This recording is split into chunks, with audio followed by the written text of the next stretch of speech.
So before we jump into the presentation, this is a public meeting, and so because we have a number of boards represented here today, I consulted with the city clerks as to who should call for public comment. She told me to do it, so I always obey the city clerk. I know well enough to do that. So at this point, I'm wondering if we have any members of the public present who have signed up for public comment. And Jen, can you check the public comment sign-in sheet for me, please? There's nobody here. Okay, is there anybody else from the public who wants to make comments? Raise your hand. Okay, not at this time. All right, great. So then we'll close public comment and move on to the main presentation for the evening. And before we do that, I wanted to talk about why we're all here today. And so we have a really interesting group of folks that I'm looking forward to hearing from. And one of the reasons we're here is that we do big CIP updates, CIP meaning Capital Improvement Plan, and we do these large updates once every 2 years. And at that time, we take a look at which infrastructure projects the city should prioritize over the next 6 years. And when we went through this process 2 years ago, we heard a lot of feedback about that process. We heard from some of our board members, maybe some of you in this room today, that the boards wanted to have a clearer role in this process. The role wasn't really well defined or well understood. We involved the boards more than they had been involved in the past, the last time we did this, and we knew that there's some lessons learned that we can apply to this new process. We also heard from council and other community members that they wanted to see projects with really strong connections to our other community plans, like the Master Mobility Plan or like the Issaquah Climate Action Plan, and make sure that those connections really strong between those community plans and what infrastructure projects were prioritized in the Capital Improvement Plan, the CIP. We also, from a staff perspective and from the city council perspective, wanted to be sure that our CIP was very realistic, that we can accomplish everything that we set forth in the plan, and that we're not trying to accomplish too much and not get any of it done. So those were some of the initial goals that really kicked off us rethinking our CIP process and led us here today. And as we move on, here is the agenda for today. First, I'm going to introduce Robert Hammoud, the city's Chief Financial Officer, to come and talk about what is a capital improvement plan. We have a mix of folks in this room today. Some people have maybe never ever thought about a capital improvement plan before, have never read one or touched it or anything like that. Some of you are old veterans and know everything about it and could teach your own class on it. But we're all going to get on the same page about what is a CIP, what's the importance of it, etc. Then we will talk about the project selection process and the role of the boards, all of you, within that process. Then we're going to talk about the draft criteria, so the criteria that we use to select projects that get into that CIP, that 6-year plan for our capital infrastructure. And we're going to break out into different groups. We have a couple of different tables set up around this facility. There's one in there, the kitchen, one back in the comfy chairs, and then a table right in front of the fireplace there. So we'll break out into each of our boards and discuss the criteria among your board. And we'll come back and report back on those discussions. And then we'll discuss next steps. So that's the agenda and structure for today. And so are there any questions before I ask Robert Hammoud to come up and present on what is the CIP? Any questions on the day and the agenda? Okay, great. So with that, we will move forward. Robert is our Chief Financial Officer and will be leading us through information about the Capital Improvement Plan.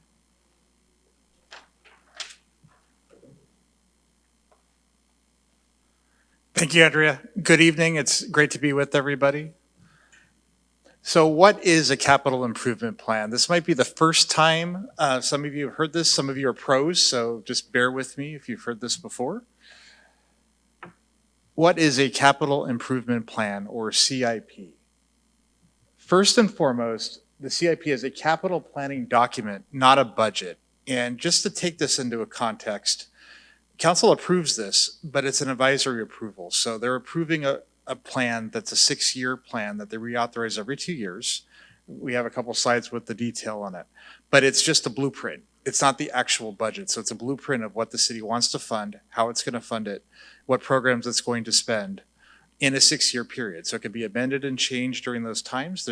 It incorporates multiple budget years. So again, it's a blueprint. Look at it as the planning document for the city in terms of construction projects and planning projects. So again, you have on the city budget, you have 2 different sections. So again, you have operations budgeting and capital budgeting. And remember, the capital budgeting is different than the actual CIP.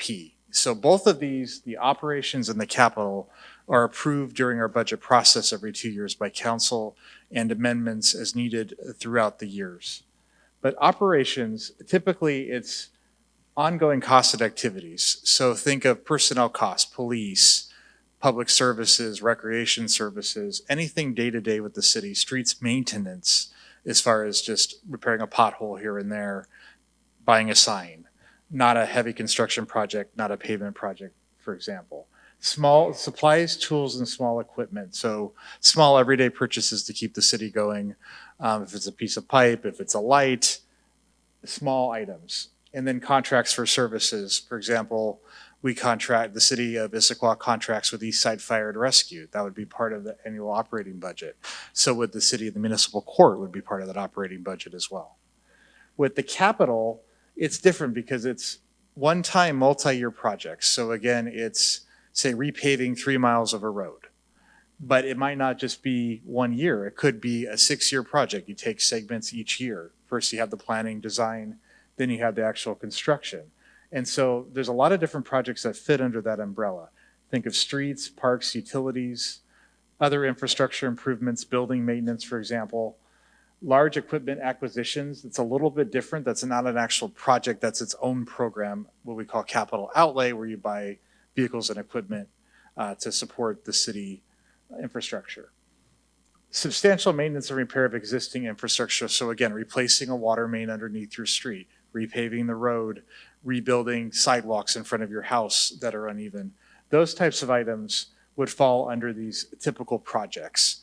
And so again, you could see multiple phases of the same project. I'm just going to pause for a moment. Okay. You could see multiple phases of the same project that, again, goes different years. And so what we do is we try to budget for multiple years, and each time the budget happens, we reauthorize the project if it's still ongoing. So again, what is the CIP and what it is not? Again, what does it do? It's a 6-year plan, updated every other year. It's an element of the city's comprehensive plan. So again, the overall multiple year, that's a multiple decade document the city has. These are elements of that overall plan. So say the whole vision of the city in terms of planning. Informs the annual transportation improvement program. So every year the city is required to submit a transportation improvement program to the state. And usually the projects that are for multiple years are fueling that program each year. And it also allows projects to utilize certain restricted revenue sources. So again, if you think of when you sell a house, that money is called the real estate excise tax. That actually, we use part of that for our infrastructure programs. Or if you're paying your water bill. If you're paying your water bill, it's for enhancements of our water and sewer lines, for example. And it's subject to change. So again, like I said before, when you get into projects, sometimes it's not, things change, the environment changes, the construction changes. Sometimes when you pull up infrastructure, the engineers find other items beneath the surface and the project changes. And so when that happens, there's a process to go back to council to make those changes to those projects. So it's really a living document. It really changes, and every 2 years we try to update as accurate as we can those changes and incorporate those changes. And so again, it's not a budget commitment. That again goes back every 2 years, or amendments as needed with those projects. So this is a little hard to see. I know everybody has these packets. It's probably a little bit easier to see on the packets. But this is the CIP planning process. So again, you have the 20-year picture up there, which fueled, like I said before, by the comprehensive plan. And you see system level assessments. What is the need? What is the life cycle? For example, we're in the Issaquah Highlands. You have some of the infrastructure here that's 15 to 20 years old. What is the life cycle here? Eventually, even though it's a newer development, eventually items are going to be needing to replace.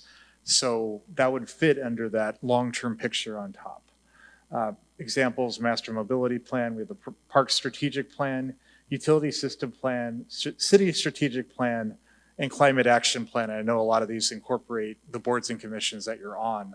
So again, it's trying to have an umbrella of long-term planning of every single piece of infrastructure the city has. The 6-year CIP, again, is drilling down to a shorter term outlook, but still a multiple budget year outlook, if that makes sense. There's a prioritization process that is happening right now with our city council. And again, we have public input and input from our boards and commissions as well, of course, on this project. We update it every 2 years, and we try to align the big picture with current resources. So what can we accomplish in that 20-year picture that we've outlined? What can we accomplish in the next 6 years realistically with staff, funds available, resources, and time? And then down to the 2-year budget, which again is going to the council and asking for a 2-year approval of a budget that does capital and operating. We have a biennial budget here, so we're actually in an an odd year. The biennial budget is every even year is when it's prepared. So right now we're in the 2023-24 budget. The next budget process will be in 2025. But again, what is happening in this capital improvement process this year and the capital improvement program that council will pass is an advisory to the next budget. So the next budget will be developed with those updated capital projects in mind. And then at the end of the day, of course, you have the funded capital project, which we like to see. We like the funding.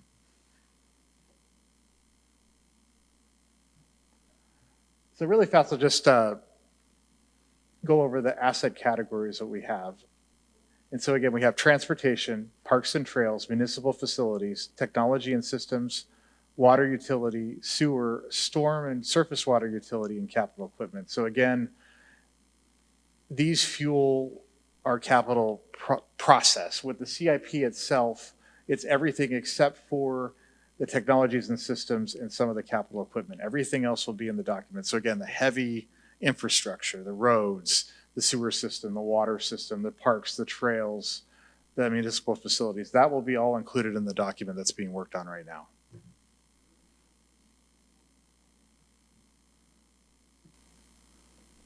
So again, elements of the CIP. So what is actually included with the CIP that we're putting together? First, we have a summary and justification, an estimated cost each year for the 6-year CIP, anticipated revenue source, estimated ongoing operational costs for each project, strategic planning goals that are served, planning documents in which project was identified. So again, these are all the elements that will be presented to council during this process and to the public as well.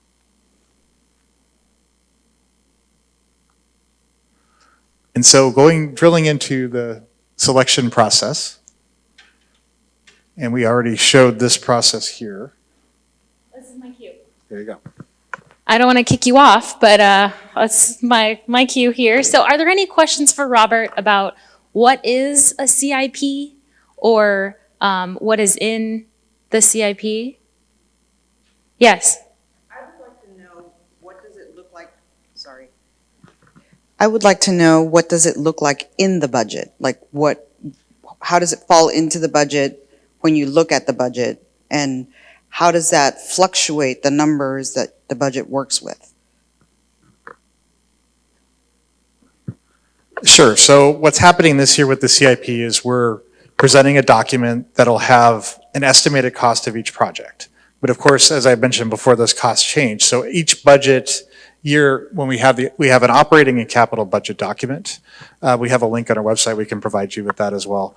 And that document actually has both a capital piece and an operating piece. So the capital piece will show you what that updated 2-year outlook is for the capital projects. So it'll say there's a 4-year project, what are those costs in the next 2 years in the budget? It'll be right in there. Yeah. Robert, that's a great overview. It's a great question. Jeff Watling, Parks Director. If you were to look at the adopted budget, what you'd find is capital area, project areas. A capital project would be identified and the funds for that project. That's what it would look like in the budget. I think what you'll hear is any one of those lived a life probably in a strategic plan and then became part of a 6-year CIP that we're talking about, and then finally sort of finds its home in an adopted budget as an identified capital project. The project that you are talking about is the good one who is in the page, right? Website. Mm-hmm. Oh, just clarification. Yes, CIP is on the website with all of the projects listed. And it's also possible that something is in the CIP, as it is just a planning document, it's not a budget, that maybe for whatever reason doesn't make it into the budget. Some things change, circumstances change, etc. So in fact, let's transition to that slide. Any other questions about the CIP before we move on? Great. All right. Thank you, Robert.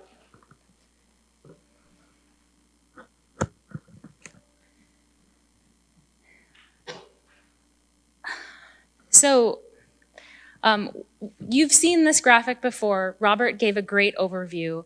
I want to use this graphic to talk a little bit more about what Jeff was just saying.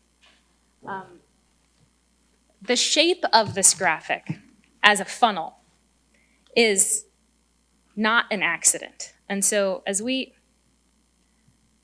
there we go. As we look at this graphic, it's shaped with the larger portion on top, because those are all of these master plans that we have for our infrastructure, also our comprehensive plan, policies, so many different things. We talked that, this includes our master mobility plan. It includes our various utilities plans. And all of these plans at the top of this chart were influenced by public engagement. Many of you spent countless hours on some of these plans. I'm thinking about the Master Mobility Plan and looking at our friends at the Transportation Advisory Board. And so it had your involvement as board members was at this top portion of the graphic and really forming the plan, forming the policies that helped decide which capital projects we should prioritize within these larger master plans. And then as we go down to the next step, that light green color, that's the 6-year CIP. So we take all these big plans that we have and then try to figure out how do we prioritize them? These larger plans that may cover the next 20 years, how do we prioritize in the next 6? What can we realistically get done? What should we get done first? And because we can't do it all at once, right? We need to prioritize, and we can't just focus on transportation. We can't just focus on parks for 6 years. We have to figure out the balance of these infrastructure investments. You can't run a great city and just focus on one thing at a time, right?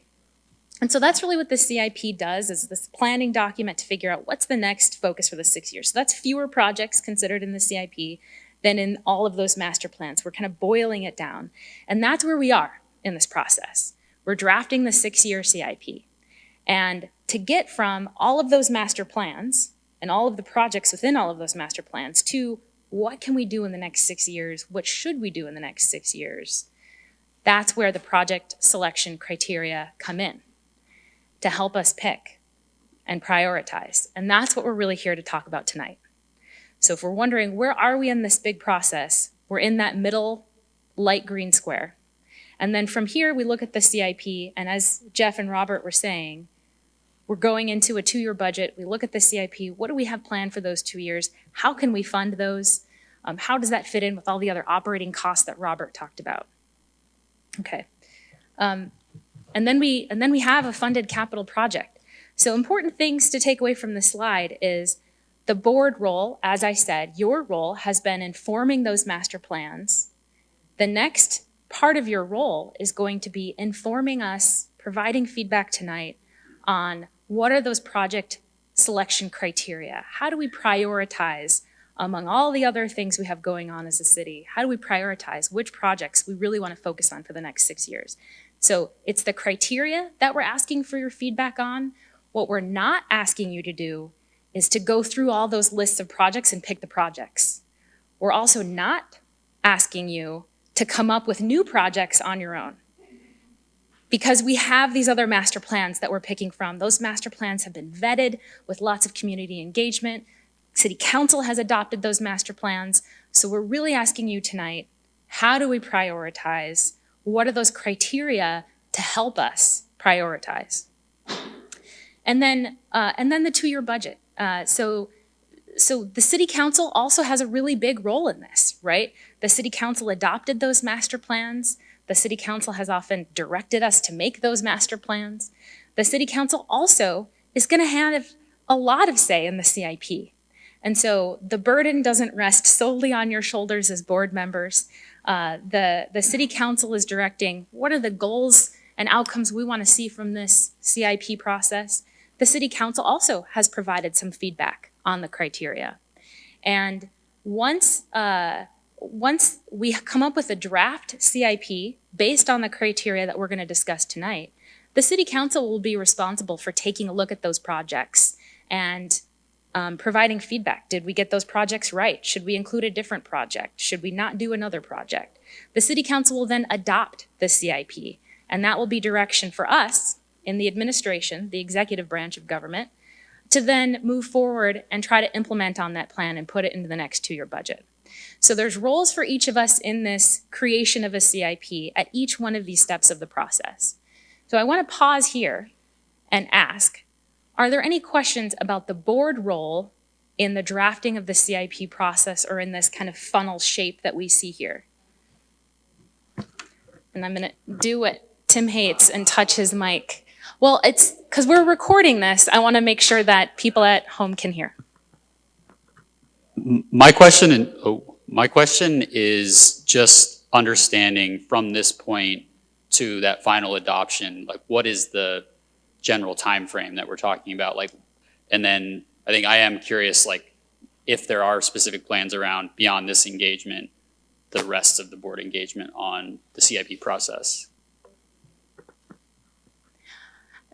So great question. The timing is, according to Washington state law, we are supposed to adopt the Transportation Improvement Plan, which is a component of the CIP. We're supposed to adopt that by July 1st. And so our timing is all geared on that deadline. So we're hoping that council adopts the plan by the end of June. Nothing terrible will happen if we don't get to that endpoint, but that is something that we're wanting, of course, to be compliant with Washington state law. And so that is the deadline that we're aiming for. You had a second part of that question, though. I'm so sorry. Yeah, the second part of my question was how beyond this engagement with, like, say, the environmental board, what are the next steps? Or are there any additional touch points that we should expect? Boy, it's a really great segue that I'm just not ready for yet, but I'm happy to talk about it in advance. So the next touch point for the boards, it depends on how tonight goes. So if everybody leaves here feeling really happy with the criteria and we're ready to roll, then great. If we find out that we're not quite ready to move on and we need another touch point, then we'll offer that touch point and take a look at those criteria some more and discuss them some more. Otherwise, the next step planned is the administration takes the feedback that we've gotten from council on the criteria. We take the feedback that we get from you tonight. We refine those criteria based on what we've heard, and we begin to draft the CIP. So we use those criteria to select the projects to go into the CIP, and then we come back to each of the boards. and we say, okay, how did we do? We have the draft CIP. Here's the project criteria that we heard from you. Did we apply those criteria correctly? Did we miss something? This is kind of our test of the criteria, right? This is the opportunity to say, boy, we got it way wrong. Maybe we need to revise the criteria. Or, boy, staff, you really didn't hear us correct when we said this should be the criteria. We want these changes. We take that feedback from you. Again, not selecting projects, not coming up with our own projects, but really looking at, did the criteria get us to where we want to be? Are they the right criteria? Did we apply them correctly?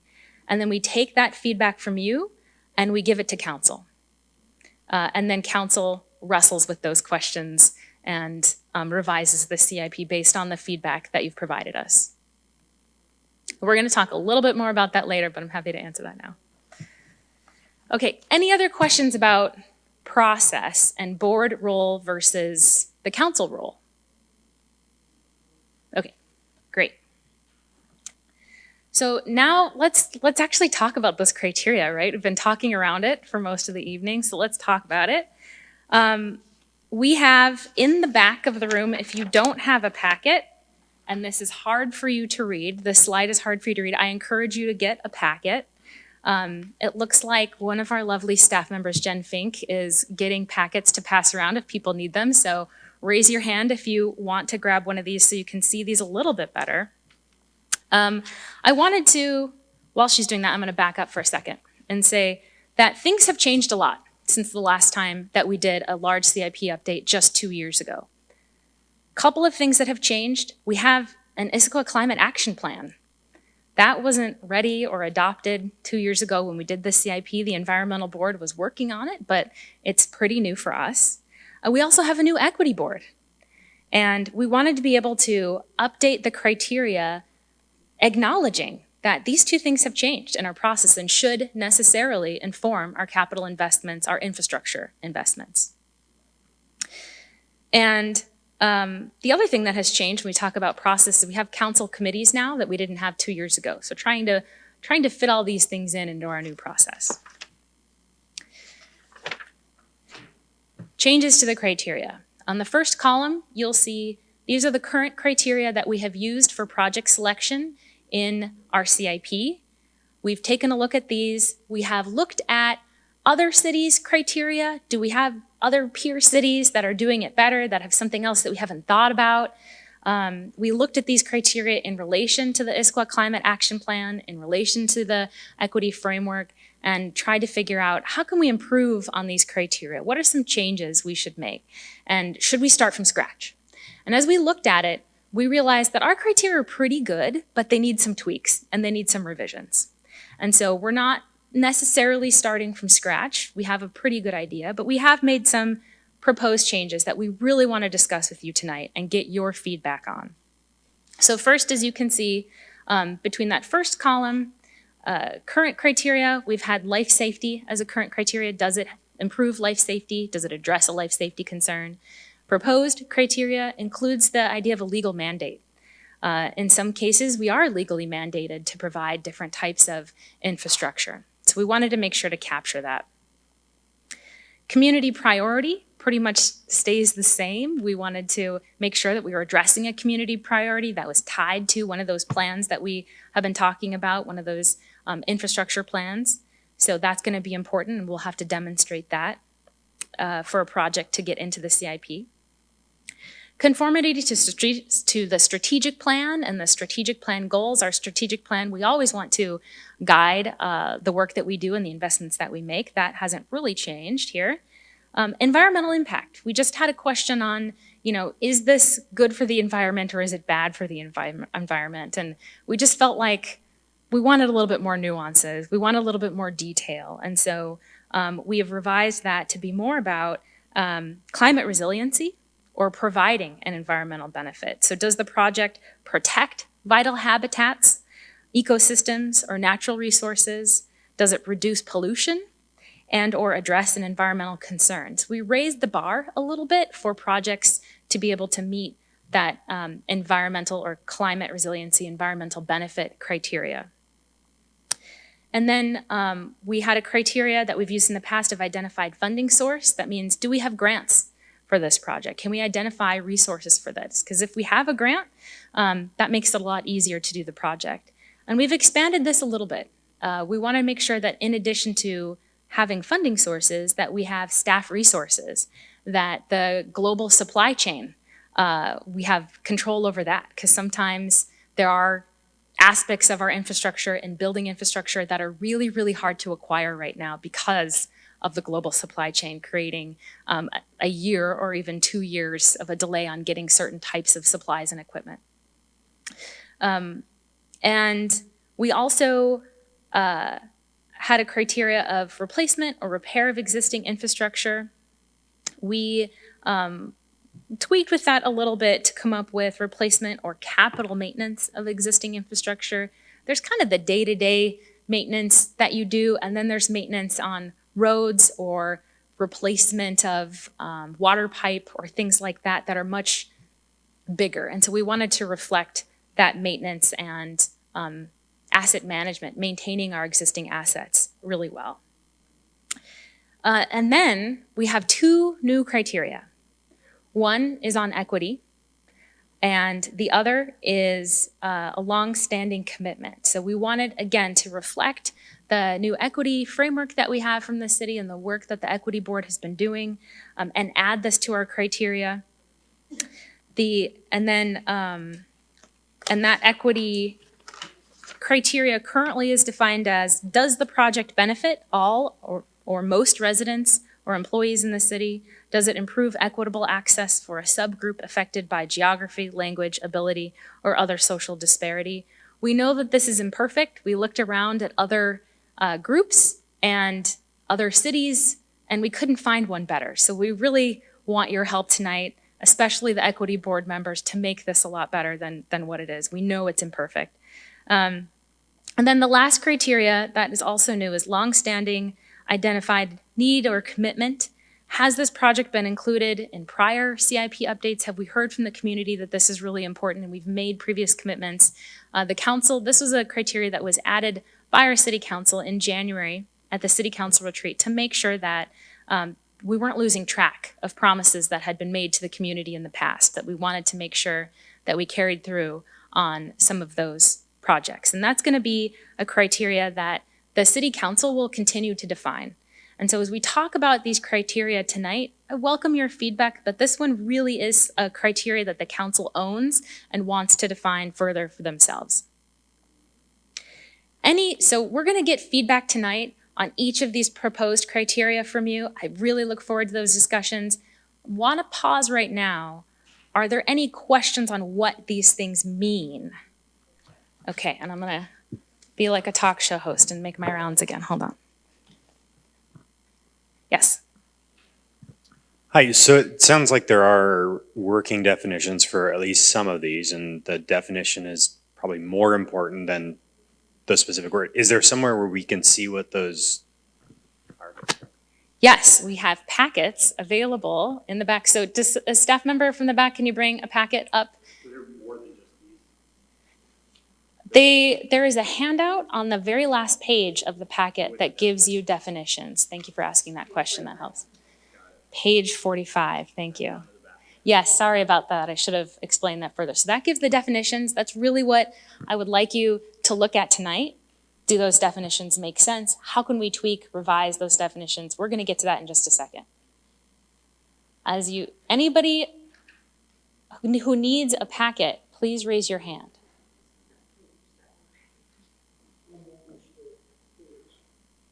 Okay. Great. Yes, sir. Dave. Thanks, Andrea. Dave Wagoner, Transportation Advisory Board. Long-standing commitment. I don't think I need a definition as much as I'd like to hear a couple of examples of what long-standing commitment is. One example is the Northwest Sammamish non-motorized improvements, also affectionately known as Pinch Point, for those who are not as familiar with it. It is the part of the bike trail on East Lake Sammamish that kind of vanishes and forces bikes and others to go into the roadway. We've heard from the South Lake Sammamish neighborhood and many others that we want a better pedestrian and bike connection through that area for pedestrian and motorist safety. So that's a commitment that council has made a couple of years ago, was put into the CIP because of council involvement and community involvement, and that's one that they definitely want to see prioritized and go through. Wasn't the stoplight at Providence Point a long-standing commitment?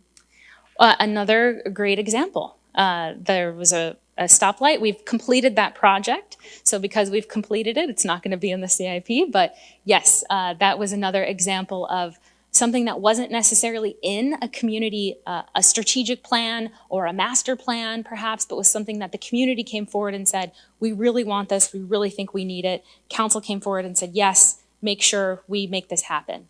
So that's the type of long-standing commitment that I think our council's referring to. Great.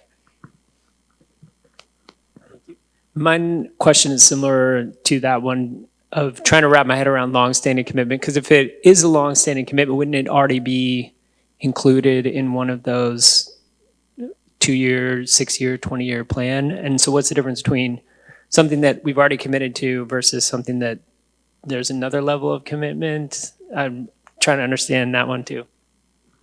Yeah, great question. Sometimes there are these commitments that have been made that aren't in one of those plans, that come forward after a plan was created, that the community has said, boy, we really want this thing, whatever it is. We've come up with 2 transportation examples, but there might be something that are along those lines that wasn't in the master mobility plan, I don't think, otherwise hadn't been noted in any one of our other master plans, but came forward as a priority that council said a number of years ago, yes, we want to fund this.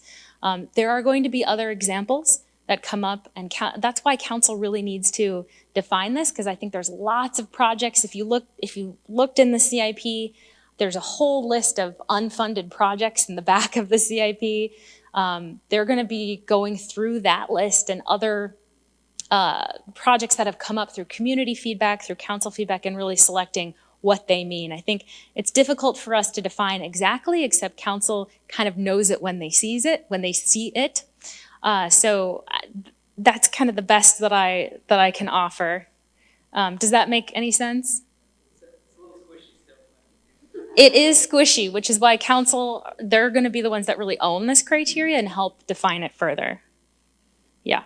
So as we talk about criteria tonight, I think it would be a better use of your time to focus on the other criteria than that one, because council really has a lot of ownership of that one. You had a question. Is there a process for council to get it back into the master plan? Because that's where the problem is. Because otherwise it's voters, it's elections. Yes. Process to put that we revise our master plans every few years, depending on the master plan. So there's a process to be able to do it when we revise it.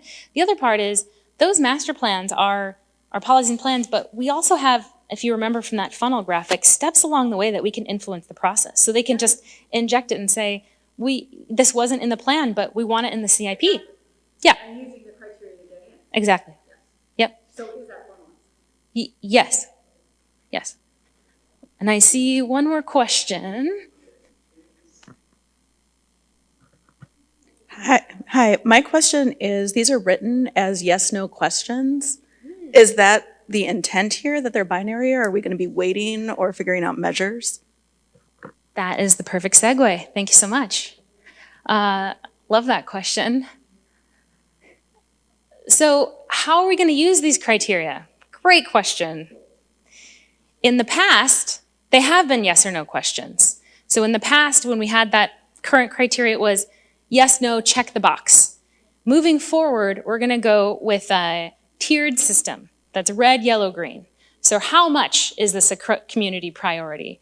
So for example, for community priority, is it in multiple plans? Does it address multiple goals across multiple plans? Boy, that seems like more of a priority than something we just kind of came up with on the fly, right? Or something that might be buried in the back of one community plan. If it's something that's mentioned in 3 community plans, boy, that seems like more of a priority. So that's an example. Or if we look at environmental benefit. For environmental benefit, it was yes, no, does it hurt the environment? Well, we're going to raise the bar, and we're going to say, how good is it for the environment? And that will get a green light. And of course, if it's detrimental to the environment, it's probably going to score, get a red light on it. So we're not exactly going to go with measurements. This rate's a 7.5 out of 10. Sometimes that process can be a bit onerous and may not add a lot of value, but we are going to be looking at red, yellow, green. How much does this achieve that criteria? And things that are green are going to be prioritized higher, and will make it into the CIP.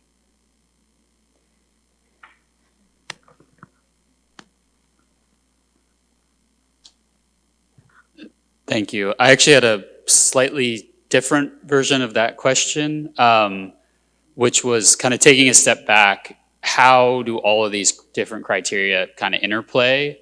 And then regardless if it's a yes, no, or a tiered system, how does it get used at the end of the day in the decisions that are made? Like, just trying to understand, we could have a long list of criteria, but how do they actually get used, and how do we anticipate, is that changing? Do we see that being similar with just different options, or will that kind of come to life differently in this version of the CIP?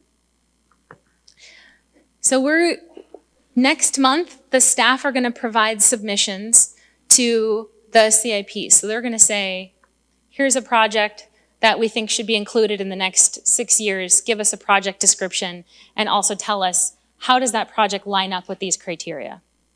And then once we select all those projects, once we also finalize the criteria, then the administration, a group of myself, Jeff, Robert, a few others, are going to take a look at those projects as a whole and say, do these really fit the criteria? Do we really agree with that grading, that tiered grading system of red, yellow, green, and take another look at it? And then those projects that rate will be able to be put into the CIP, the draft CIP. Then we will go to you, the boards, and say, do you feel like we have applied these criteria correctly? Do you think that these are green lights, that these are yellow? Do you think we've applied them correctly and we've met the intent of the criteria? And you're going to provide feedback on that. And we're also going to ask that question of council. So does that answer your question of how we will use these things? Okay. So I think what I'm trying to understand is, so I don't know, there's 7 or 8 criteria that are on that list. Let's say something is a red in one, but it's green in the other 7. How are we thinking about that versus something that's yellow in 6? I'm just trying to understand how you actually end up at the end of the day applying criteria to the decisions on what gets prioritized and timing of those projects. Yeah, it's a great question, and this is a new system, and we're going to have to take a look at how these projects sit on a balance as a whole, right? So we're going to get 100 project submissions. We're not going to be able to put 100 projects into the CIP. That's why we're doing this prioritization exercise, and we're going to have to see what it looks like. And I think the other part of this process that's going to be really interesting is if we find, for example, that there are a bunch of projects that score yellow on, let's say, equity, or score yellow on environmental benefit, then I think we also need to look back at those projects, right? And say, well, wait a second. If they're not making it in for our criteria and our values, maybe we need to take another look at those projects and figure out how they could. And so that's another conversation, but I think we're going to have to look at what do we get from these staff submissions, and how do we make sure that the CIP overall, as we take a step back, reflects the criteria, reflects the values that we have. And there's going to be opportunities in the process to do that. So it's a new process, it's new criteria, it's a new tiered system. It's not incredibly scientific, but it is something that's going to help us prioritize and select these projects over time. And this is an iterative process, right? We have opportunities to make it better. We have opportunities to say, well, that didn't quite work as well as we thought it would. Let's change it along the way. Okay, great questions. Just want to do a time check here. It's 7:30. And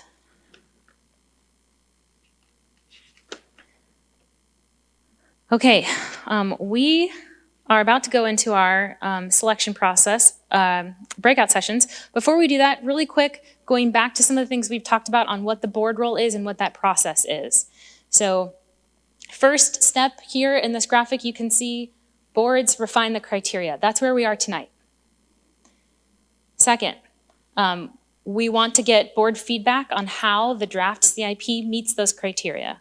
We've talked about that. We'll be following up with you in April.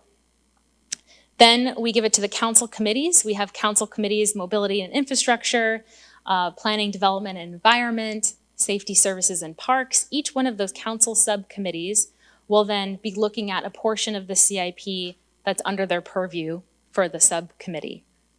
And reviewing, again, what was the board feedback on the criteria? Is the draft CIP meeting those criteria? Are there other projects we should consider? Then we go to a committee of the whole. That's what COW stands for. Sorry for the acronyms. Committee of the whole doesn't quite fit easily on a little slide.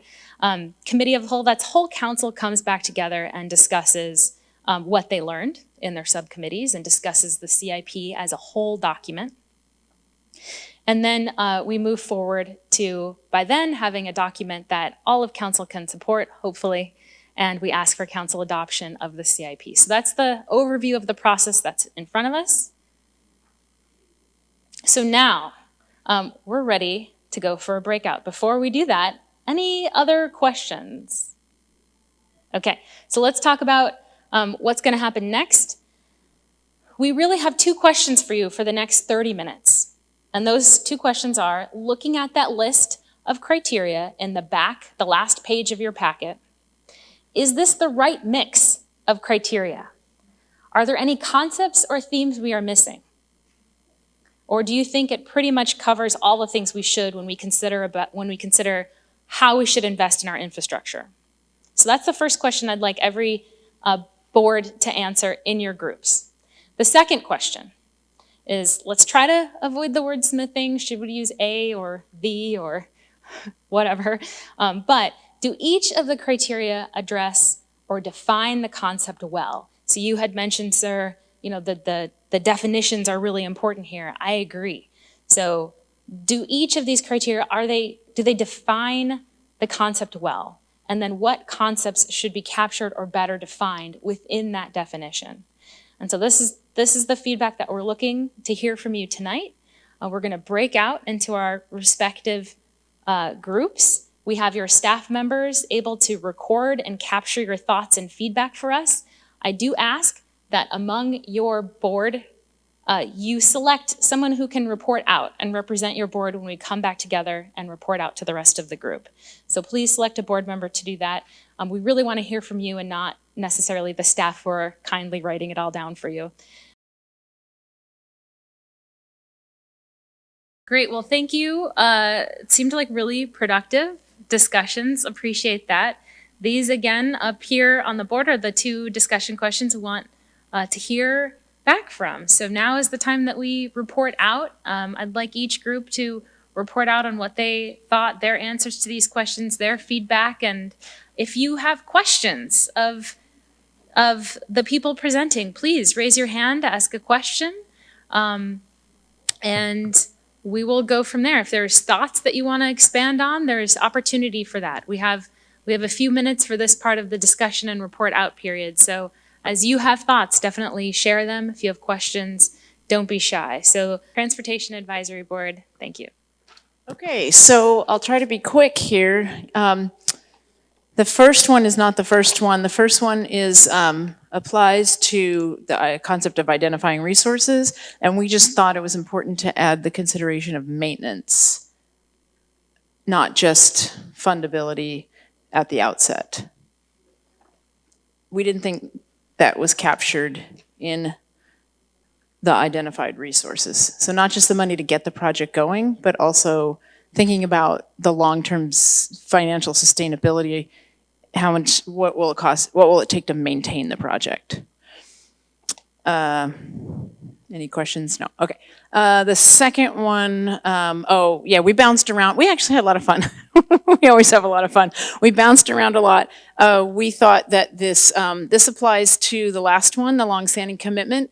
We thought it was important at some point, this is really more of a commentary on that they should be reevaluated over time in the context of some of these community needs, community priorities, and so forth. So if they're not making it up, why not, and what's wrong with them? Do they need to be reimagined or repositioned or something?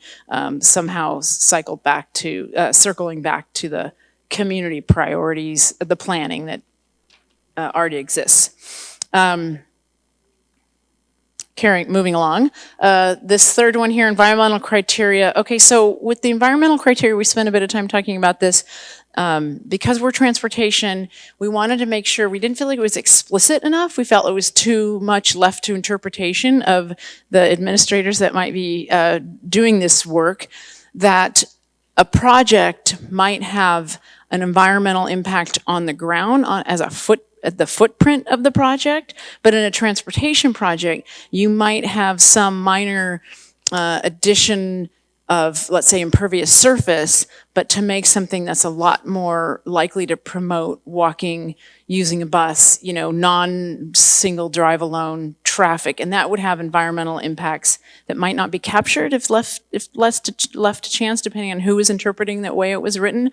So when we couldn't figure out how to word it the way we wanted it, but we felt it was lacking in an explicit characterization or explicit commentary about how something might you need to look at both the project on the ground and how it might impact, for example, the runoff. But if the project is ultimately going to promote more, non-drive alone mobility, then that might have other kinds of environmental benefits, pollution benefits that the person interpreting this might not recognize if it were, we felt it wasn't explicit enough. So we wanted to make sure that those benefits were explicit so that projects weren't being evaluated just on their footprint alone. So we decided to word this just what we didn't like about it, because we got real caught up in our underwear about how to word it to include that, but we'll leave that to you. We spent a bit of time talking about potentially separating legally mandating and safety, because in transportation there's all kinds of safety issues and they can be small or big or everything in between. And legally mandating something seemed like its own standalone thing, so we can leave that to you, but we thought that just safety was kind of too much of a catch-all. And finally, with regard to equity, we were concerned about two things. One is we thought the first sentence that talks about, is this project benefit everybody, was sort of a little bit counter to the concept of equity, and it really wasn't adding that much, and we kind of thought it might be better leaving off that first sentence, does the project benefit all or most community members? Because really equity is about addressing the marginalized communities, and so we had a little concern about that. We also wanted to make sure that it was evaluated whether there was any, and maybe it just doesn't get on here if it has it, but the question of harm was also, felt like maybe the negative corollary to that maybe needed to be addressed as well. Okay, anybody? I wasn't looking for applause. I was looking for questions. Any questions? Yeah, thank you, Cynthia. Any questions for the group or any thoughts based off of what you heard from Transportation Advisory Board? Just the fact that you had that conversation about harm and also the first sentence gives me a lot of hope. It's marvelous. Thank you. Great. Okay. Who is next? Which group is this? Equity, great.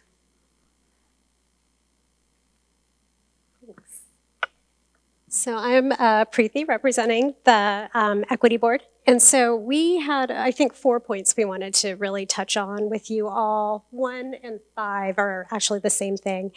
And as we were looking across the criteria, so things particularly around community priority, the strategic plan alignment, longstanding commitment, and replacement or capital maintenance, those have equity embedded in them in terms of the identification of community priorities. The quality of that priority is really based on how good and representative the community engagement process was that fed into it. And so that, I think, comes into play around the community priority, strategic plan, longstanding commitment, like how were those commitments made and whose voices were part of that commitment making process. And the replacement or capital maintenance, that's like kind of continuing the status quo. And so depending on how that was determined, there are equity considerations throughout. And so that really kind of touches us into like a bigger concept, which is equity may not be best looked at as one of the criteria, but across all of the criteria. It's actually folded into the quality and how these processes are carried out. So, so we didn't spend too much time in terms of wordsmithing or refining the equity criteria itself because we really wanted to note that as kind of the one of the major points we wanted to make. The other point, I'll jump down to the third one here, is something like on the visual with around like the master plans as the basis of the 6-year CIP and things like that.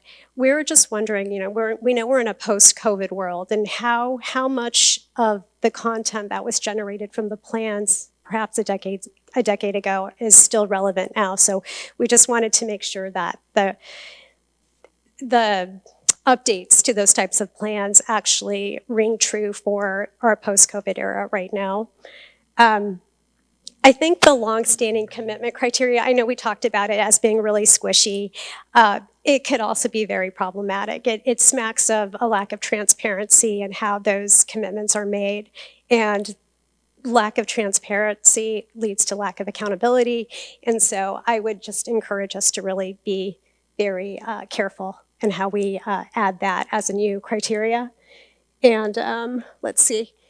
The last item, so just around the equity criteria, the city has adopted an equity framework, and I know you mentioned it before, so we were just thinking just broadly that the criteria, the question should model more of what's in the equity framework language. And so rather than subgroup, that language is actually, it's a bit othering who's in the main group if we have subgroups. So we propose to not use the word subgroup, but use different specified groups in the equity framework.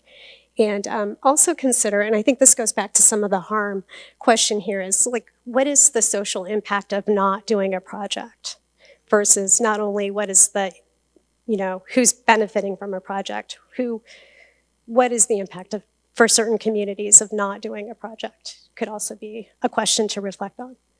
So I think that's where we left it. And so we do think the equity criteria needs more work, but we don't have specifics yet. Wonderful. Round of applause for the equity board. Any questions? Any ideas bubble up as they presented their ideas? No? Okay.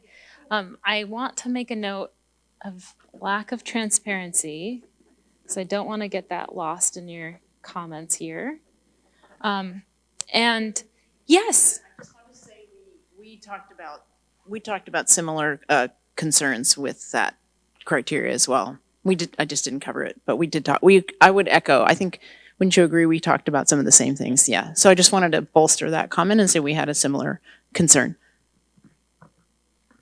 Thank you. Thank you for that feedback. So just for the purposes of note-taking, I'm going to say +1 from Tab.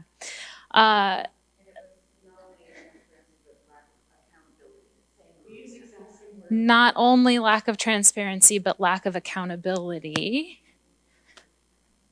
I also have a wonderful note-taker there in the back who I know is getting all of this. Thank you. Great. So I wanted to speak to something that was raised by the Equity Board because I'm not sure that my comments earlier really covered this well. So if you allow me to take a small pause and talk about going back to this graphic that you might be sick of by now, but I think is really important, is we're there in that green space. This is a moment in time where we're talking about one project selection criteria, but all of our values, so many different criteria that represent our values, need to be in every one of these steps, right? So we're going to have criteria to talk about benefits to the environment. How does this conform with community goals and values? And then we have, and our plans.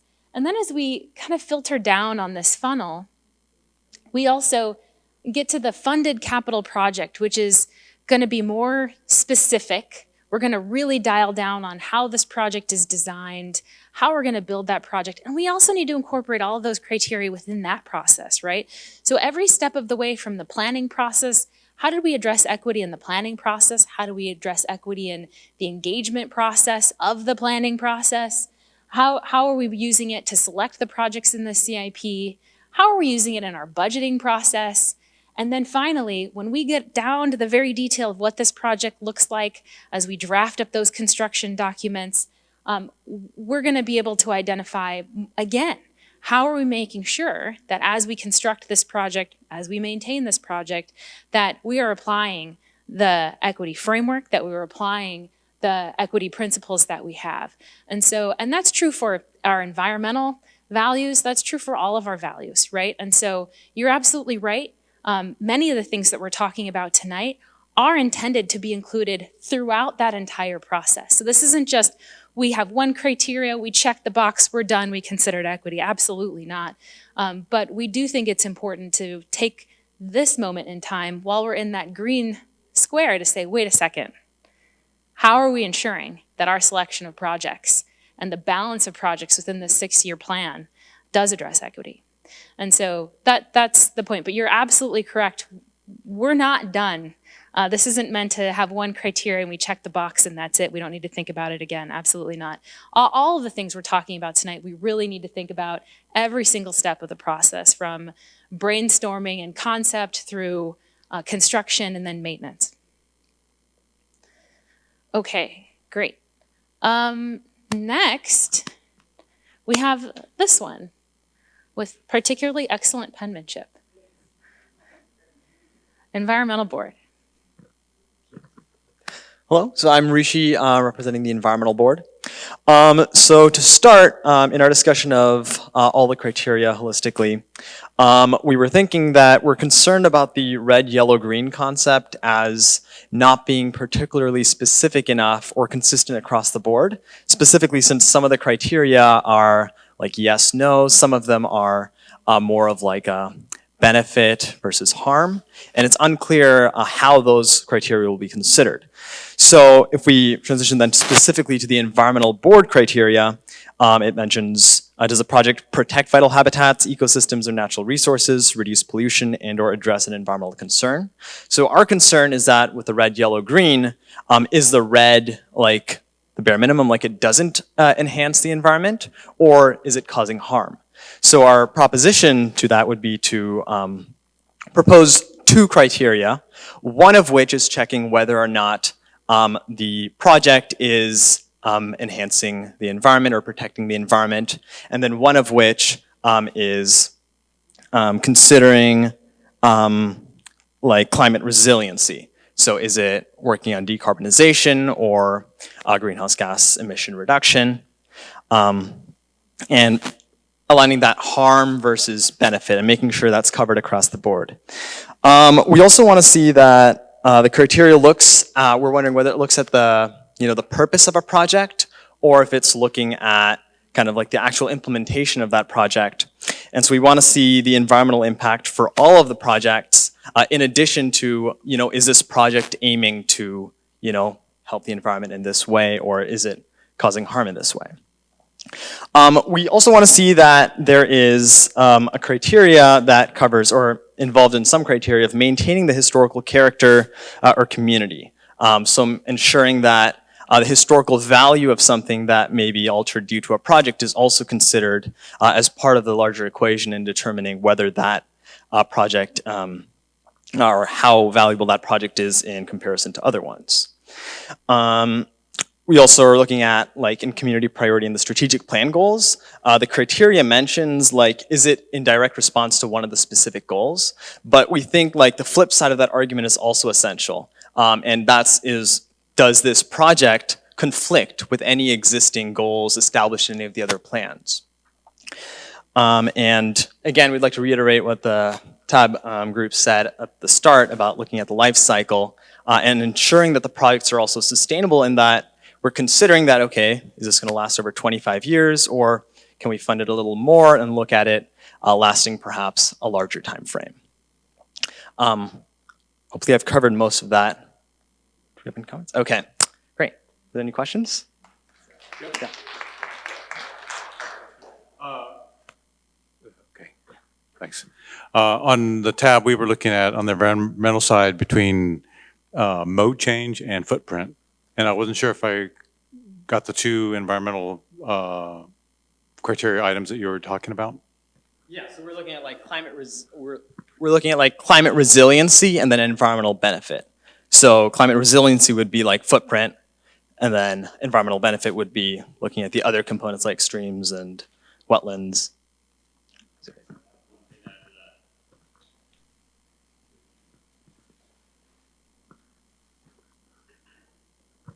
I think we were very much aligned with what Tab was saying. I think one maybe slight tweak of the word, it's like natural environment benefit might be, because I think environmental benefit might encompass climate as well. So I think another way to separate it would be natural environment and then climate benefit being two.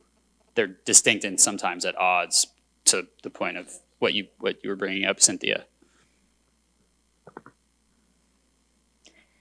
Any other questions or ideas sparked by the environmental board's feedback? Okay, thank you very much. All right, last but not least. Hi, I'm Marlene from the Park Board. You know, a lot of the great things have already been covered from the group, so in essence of time, I will hit some new things and then also amplify maybe a couple of key points. First part, we really appreciated the addition of sort of raising the bar on the environmental. So we had a conversation around, you know, it kind of started as do no harm, and now we're really amplifying sort of the criteria there. So we appreciated that, as well as the thought about how do we think more strategically about equity and what that means sort of across the different pillars. So just wanted to amplify that we are happy to see those on the criteria. One of the things we did think was a couple of things about the criteria themselves. One, we thought they were potentially over-indexed on, is this already in a plan, right? So, and not that we don't think that's important, but maybe we can consolidate some of those plan criterias a little bit to make room for some other things, because we also felt like in a couple of instances, and they were brought up with like safety and legal, there's a few things where we did a lot of and/ors, and we weren't thrilled with that. So we thought about, you know, should it be a heading with maybe subdivisions to get a little bit more crisp? So we really want to, you know, you want to blend the simplification, but also the accuracy. So we talked a little bit about that. We also had the conversation about didn't love red, yellow, green. We were kind of thinking about like, what are things that are neutral? Is there like a -2 to +2 scale or something like that? So don't want to overcomplicate, but also wasn't sure the red, yellow, green was really going to get us there. Let's see, some things that we thought were missing that we didn't already cover in some of the other groups. Economic benefit, we talked about it earlier in the meeting, but we didn't see it in the specific criteria, so I don't know if it just got left off. We didn't seem to see it. And then, you know, really being careful about the wording of these. Like, these are written, as I mentioned, in yes, no questions, so let's make sure they're not binary questions unless that's what we're actually looking for to rate them. And really also the idea of what makes Issaquah Issaquah. Like, I think people have mentioned it, like, what is that community livability? What is our culture? That feels to be missing in the community language. You know, we talked about livability, community and culture, character, vitality, what makes you want to live here. Just feels like we could strengthen that wording. Let's see.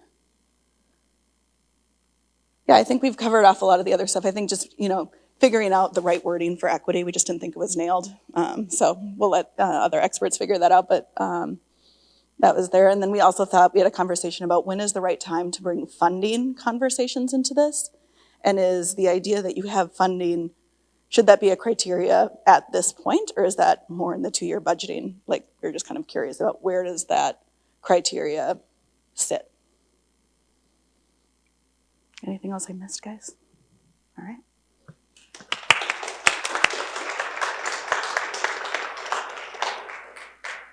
Great job. Any questions for the park board or any, I think I saw Tab kind of nod for a plus and there's pressure being applied. We're head on. It was the strategic, there was like 2 criteria that basically talked about strategic plan, and one of them was broader and then one of them was specific to strategic plan, but they both were really saying the same thing. And I think in general, we kind of had the view that if that's meant to weight that higher, then just weight that higher. You don't need to list it twice. So specifically, community priority and conformity to strategic plan goals. And there's other ones, as was just pointed out, also talk about strategic plan. So that's fine if that's an important weighting criteria, but instead of listing it multiple times, just weight it more. Great, thanks. Any other thoughts on the park board feedback? Okay. All right, well, that was great. Thank you for that feedback and exercise. Really appreciate that. Let's talk about the next steps.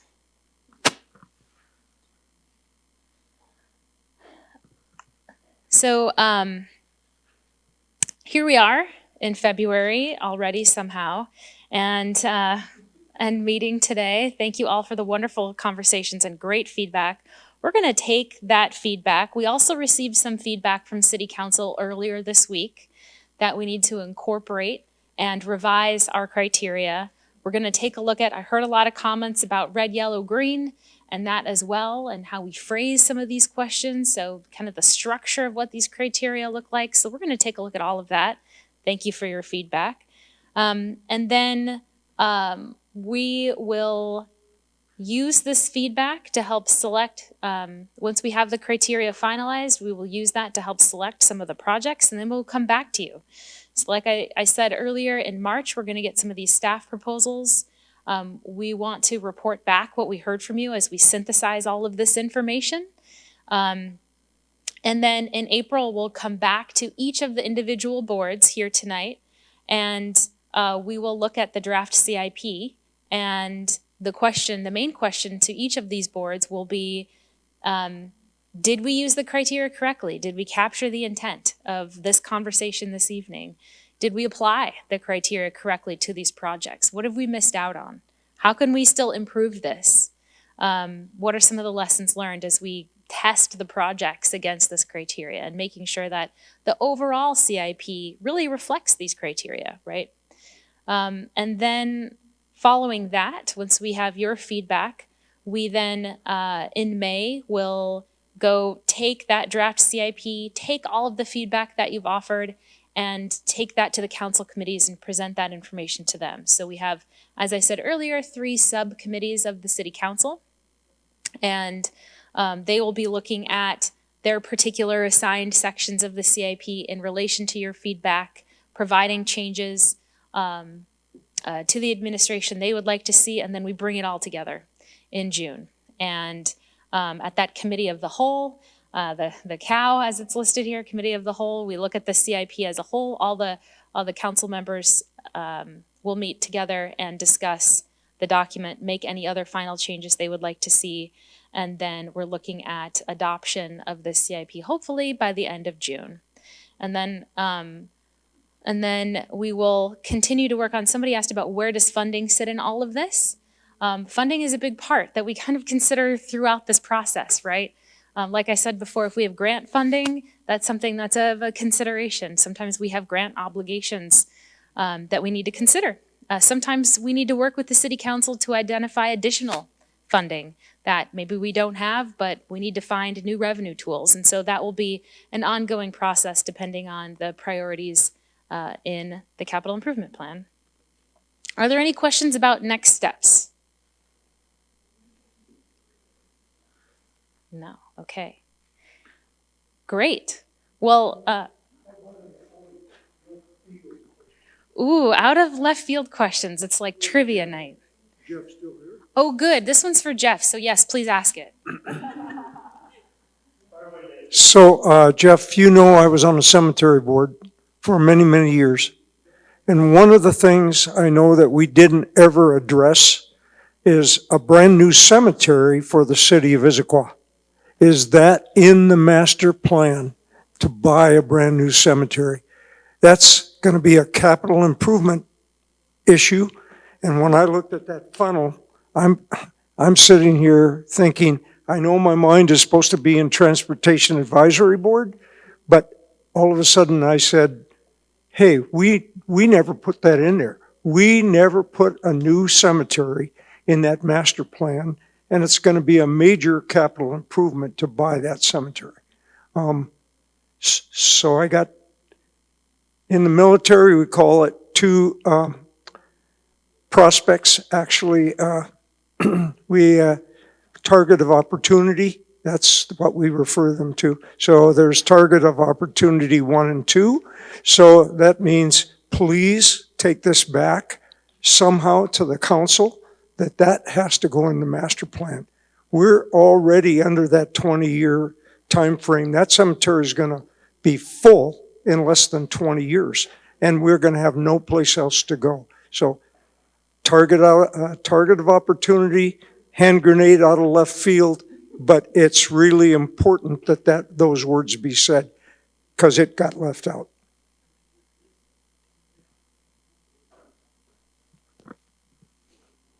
Was there a question in that comment, Dave? I think I heard a question. So we have been working with the cemetery board. We have, not to dive too far into cemetery business, but we, about 3 years ago, entered into an actual cemetery management agreement with Flintoffs, who's been the longtime, decades-long partner. As a part of that process, we really began to explore with the city council that question. How much capacity is remaining, both in Lower and Upper Hillside Cemetery?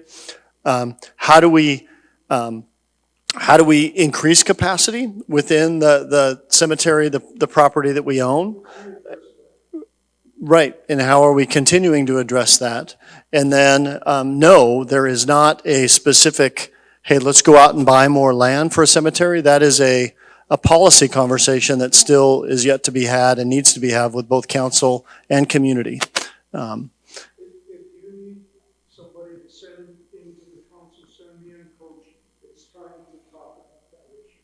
It's not later. Yeah, appreciate that, Dave. Thanks. Okay, great. And with that, unless there's any more questions about process or any final thoughts about criteria and feedback on criteria, just want to thank you all for coming tonight. Great, robust discussions. Really appreciate this feedback. Our job is going to be to synthesize this and make sure that we follow your intent and the intent of the discussions this evening. So we'll check back in with you about that. And just, again, thank you for the excellent feedback and excellent discussions this evening.